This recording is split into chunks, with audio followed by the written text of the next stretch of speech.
नमस्ते मित्रगण। आमादेर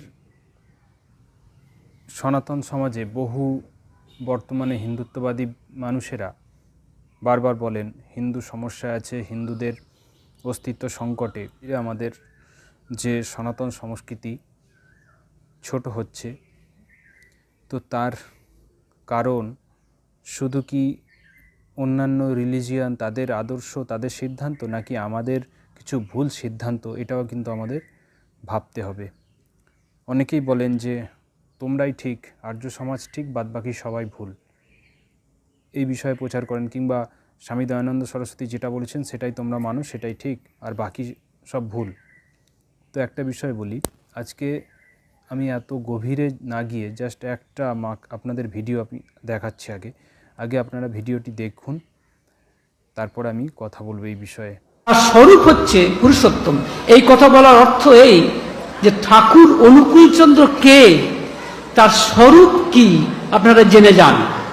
আমি এখানে দৃঢ় কণ্ঠে বলছি, আমি যেটুকু ভগবদ গীতা পড়েছি, যেটুকু ঠাকুরের আলোচনা প্রসঙ্গে পড়েছি, তাতে কিন্তু দায়িত্ব নিয়ে বলছি, হয়তো সংস্কারে অনেকের লাগতে পারে, কিন্তু তবু জেনে রাখুন, ব্রহ্মা বিষ্ণু মহেশ্বর, শিব কালী দুর্গা, এরা কিন্তু কেউই ভগবান নন, কেউই ঈশ্বর নন।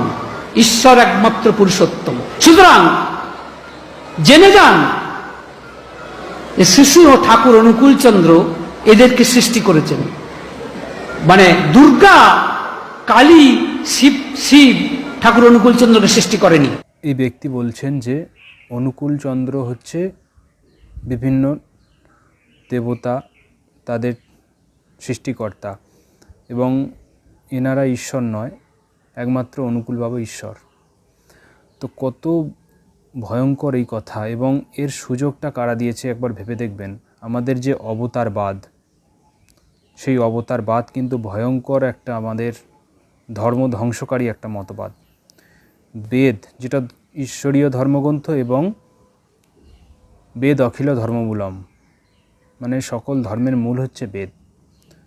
তো আমরা বেদকে না মেনে যদি পৌরাণিক সিদ্ধান্তে চলে যাই, সেখানে কোথাও 10 অবতার, কোথাও 24 অবতার, কোথাও 22 অবতার, কোথাও গৌতম বুদ্ধকেও অবতার বানানো হয়েছে। তো গৌতম বুদ্ধ তো নাস্তিক ছিল এবং বেদ মানতেন না, তিনি আলাদা মত তৈরি করেছিলেন, এবং পরবর্তীকালে বৌদ্ধ মতের ফলেই ভারতবর্ষে এক প্রকার বিদেশি আক্রমণকারীদের সুবিধা হয়, অহিংসা করতে করতে। তো বিষয়টা যে এই অবতারবাদকে আমাদের পুরোপুরি খণ্ডন করতে হবে যদি আমাদের নিজেদের অস্তিত্ব রক্ষা করতে চান। কারণ এই অবতারবাদ চলতেই থাকবে।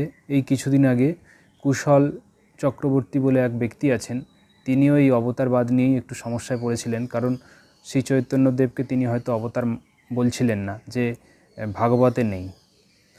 তো এই বিষয়টা নিয়ে এবার চলতেই থাকবে, কারণ যে যার সম্প্রদায়, সে রামকৃষ্ণ মিশনে রামকৃষ্ণদেব অবতার, অনুকূল বাবার আশ্রমে অনুকূল বাবা হচ্ছে অবতার, তিনি ঈশ্বরদেরও সৃষ্টিকর্তা তিনি।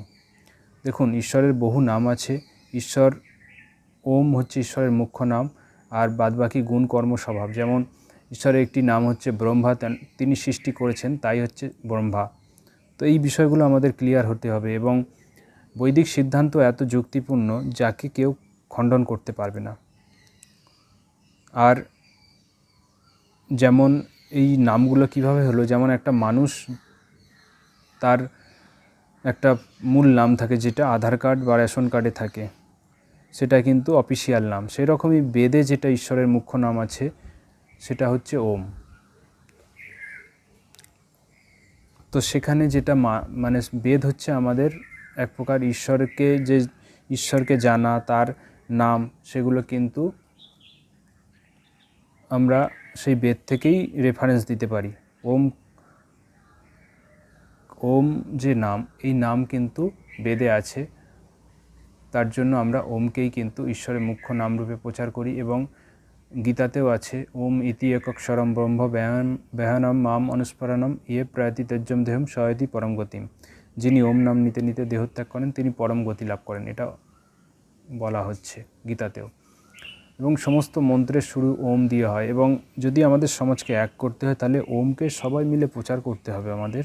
এবং সব জায়গায় দেখবেন ওম নাম, ওম নমঃ শিবায় বলুন, ওম বিষ্ণু বলুন, ওম গণেশাই বলুন, দেখুন ওম সব জায়গায় আছে। তাহলে সব সম্প্রদায়কেও জুড়ছে ওম। তাহলে ওম হচ্ছে আমাদের মুখ্য ঈশ্বরের নাম। আর বাদবাকি সব গৌণিক নাম। যেমন একটা মানুষ সে যখন কৃষিকাজ করে তাকে কৃষক বলা হয়, সে যখন অফিসে যায় তখন তার অফিসার চেঞ্জ হয়ে যাচ্ছে। তো গুণ কর্ম সম অনুসারে ঈশ্বরের নামও চেঞ্জ হয়ে যাচ্ছে। ঈশ্বরের মুখ্য নাম ওম, এটা মাথায় রাখবেন এবং ওম নাম অবশ্যই প্রত্যেক দিন নেবেন। এতে দেখবেন নিজের জীবনে উন্নতি হবে এবং মানসিকভাবে অনেক পজিটিভ ফিল করবেন, অনেক দুশ্চিন্তা দূরে সরে যাবে।